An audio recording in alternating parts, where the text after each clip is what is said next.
Itapecerica da Serra, dia 22 de abril de 2024. Hoje tem reunião na Câmara Municipal de Itapecerica da Serra para discutir a questão da prestação de contas da Escola João Batista de Oliveira. A reunião é aberta ao público. Eu recebi este livro hoje, cujo título é Ladrões de Livros, e vai falar sobre o período do regime do Reich, né, na Alemanha nazista, e como eles perseguiram não só os intelectuais, mas a produção desses intelectuais e bibliotecas históricas na Alemanha e nas regiões conquistadas, já na Segunda Guerra Mundial. Tem uma passagem aqui, um parágrafo, que diz o seguinte, logo na introdução: mas até mesmo os nazistas perceberam que, se havia algo que dava mais poder do que meramente destruir a palavra, era possuí-la e controlá-la. Tem um outro parágrafo que é referente aos escravos norte-americanos. Escravos americanos, por muito tempo impedidos de aprender a ler, se referiam à Bíblia, usada por seus donos brancos, como um meio de justificar seu cativeiro, como o livro que fala. Uma parte importante de sua libertação ocorreu quando eles se apropriaram da Bíblia e a utilizaram contra seus opressores. Então, o conhecimento tanto liberta quanto aprisiona. Eu avaliava uma cidade, a princípio, pelo seu banheiro público. Então, o banheiro público degradado era uma referência de uma péssima administração.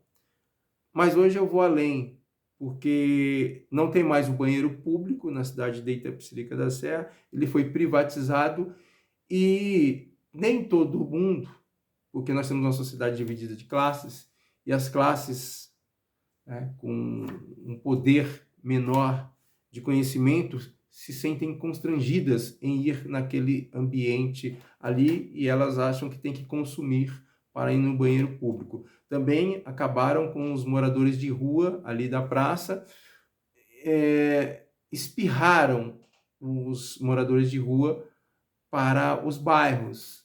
Né? Isso a gente faz uma referência, por exemplo, ao Rio de Janeiro, quando a Copacabana expulsa o povo para os morros, né? A formação das favelas. Isso aconteceu na Europa e ainda continua acontecendo. Então, hoje eu tenho uma avaliação, uma segunda avaliação, que é a biblioteca da cidade. Então, assim, as pessoas elas vão no rodeio, elas vão nos bares, restaurantes, ou mesmo ali no antigo banheiro público, não no banheiro público, mas no restaurante. E a biblioteca da cidade de Itapecerica da Serra, ela está literalmente abandonada, às moscas. Ninguém frequenta aquilo lá.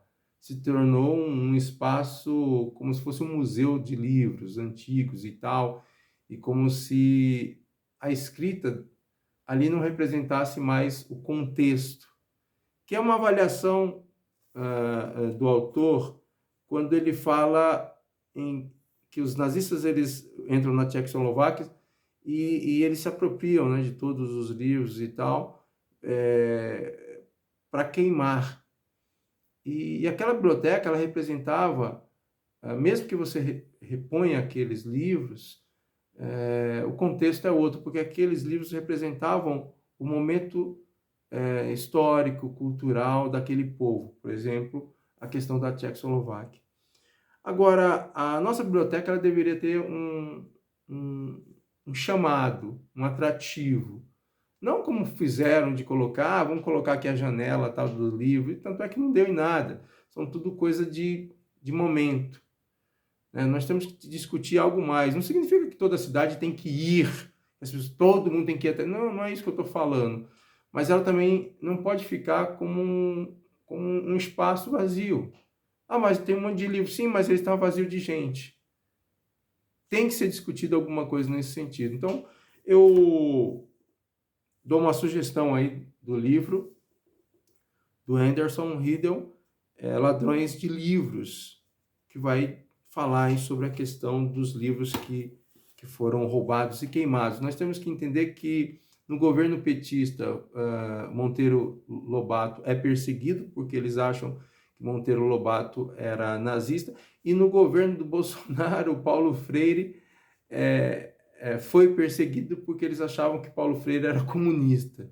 Então, são os dois extremos. O nosso país está dividido e ao você ler não só este livro, mas os livros, você percebe que a nossa sociedade ela está dessa forma. Recentemente eu vi uma prefeita de Santa Catarina, olha, Santa Catarina, que também jogou livros no lixo. Não, por mais que ela tenha uma aversão ao que está sendo proposto, ainda é melhor discutir o livro do que não discuti-lo. Se tem falhas ali no livro, lançaram um livro agora, agora não esqueci o nome, mas tem vários palavrões e tal. Eu acho que não tem que destruir o livro, não tem que impedir o livro. Deixa lá, lê quem quer nas escolas públicas. O problema é que o autor está sendo patrocinado, os seus livros estão sendo vendidos porque o Estado está comprando. Aí é uma outra situação. Ele ser vendido é uma coisa. Agora, o Estado, né, doar isso para as escolas pagando é uma outra situação que tem que ser avaliado. Mas o livro não deve ser retirado, não. Tanto livros na concepção dessa direita delirante, dessa esquerda delirante,